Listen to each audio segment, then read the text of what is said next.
Hi guys, my name is Neel और मैं आ गया हूँ आप लोग के लिए फिर से एक और नया वीडियो लेकर।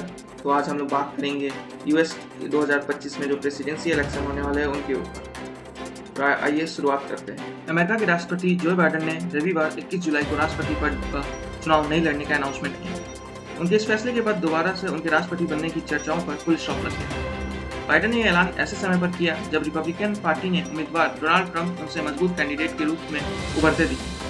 हालांकि मीडिया में भी बीच में कई बार यही खबर आ रही थी कि बाइडेन को हटना चाहिए। तो आखिर जो बाइडेन ने ऐसे समय में चुनाव की रेस से पीछे हटने का फैसला क्यों लिया, आइए सरल भाषा में इसको जानते हैं। प्रेसिडेंशियल डिबेट के बाद डोनाल्ड ट्रंप एक मजबूत कैंडिडेट के रूप में उभर कर आए। इसके बाद से जो बाइडेन की पॉपुलैरिटी थोड़ी कम होने लगी। बची कसर ट्रंप के ऊपर हुए हमले ने कर दी। ट्रंप पर रैली के दौरान गोली चलने के बाद चुनाव एक तरफा सा नजर आ रहा है। उन्होंने लोगों का काफी सिंपैथी भी पाया और इसके बाद से ही बाइडेन पर दबाव बनने लगा।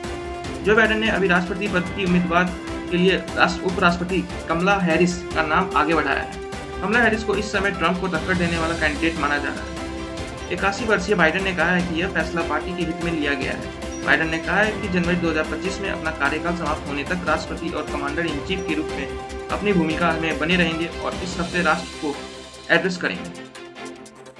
पार्टी को हार का सामना न करना पड़े, इसलिए डेमोक्रेट्स भी चाहते थे कि जो बाइडेन हट जाए। इसी वजह से उन पर दबाव बन रहा था। In my opinion, it's right. If you know that you are not going to win the race, then it is better to be not to be part of the race.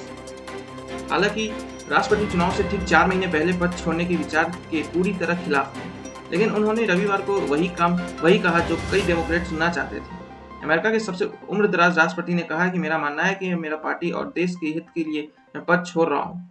अपने कार्यकाल के बाकी समय में राष्ट्रपति के रूप में कर्तव्यों को पूरा करने का ध्यान केंद्रित करूंगा। वहीं पार्टी को फंड देने वाले प्रमुख लोगों ने भी लाखों डॉलर वापस लेने की बातें कही। बाइडेन की उम्र और हेल्थ को लेकर भी कई सवाल उठ रहे थे। ट्रंप भी उनकी मेंटल हेल्थ को लेकर लगातार हमला करते नजर आ रहे थे। पार्टी में इसका लेकर काफी विरोध भी था। यह भी एक कारण माना जा रहा है। वहीं हाल में बाइडेन को कोरोना होने की खबर आई। इसने भी डेमोक्रेट्स को चिंता में डाल दिया। अब आगे ये तो समय बताएगा कि 2025 में यूएस के प्रेसिडेंसी इलेक्शन में कौन जीतता है, बाइडेन या फिर Kamala Harris. So till then, bye bye.